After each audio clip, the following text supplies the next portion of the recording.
After leaving the sea, I tried to remember what it was like when I was afloat, but I could no longer imagine that I'd ever been so buoyant.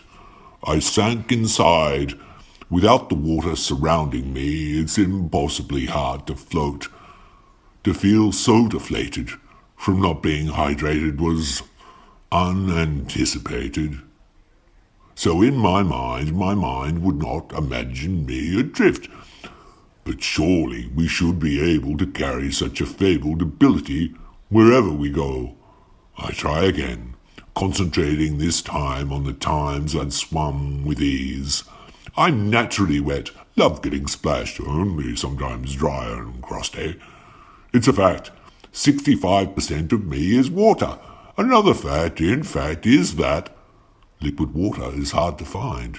In the solar system, it's the Goldilocks spot, so rare in galactic terms. Really, light years between drinks, my friends. In Lawrence of Arabia, Anthony Quinn yelled, "I am a river to my people, playful otters smashing shellfish to death on their tummies with rocks in the sea, killer whales toss dead seals, tidal waves and typhoons. The water keeps coming at me. It comes as a pain, with the lashings of rain and the gurgling in the drain. The very last sound heard by those who are about to drown." I sank inside.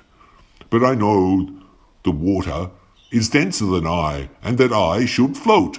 But for reasons unknown, I'm denser than rock and denser than iron, and obviously that fucker Jacques Cousteau.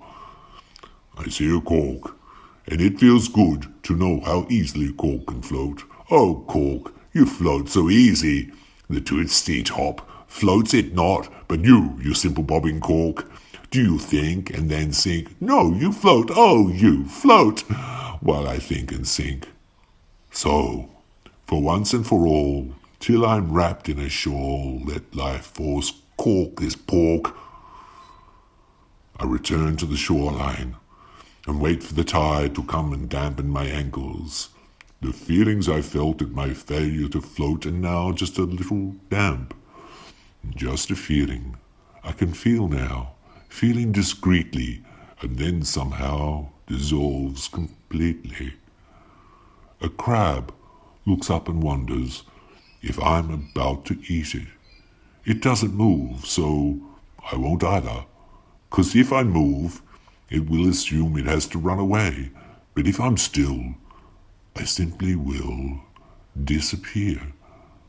From some distance off, in a mock-guru voice, I hear myself say, "The crab has become your thinking, and you have become the sea."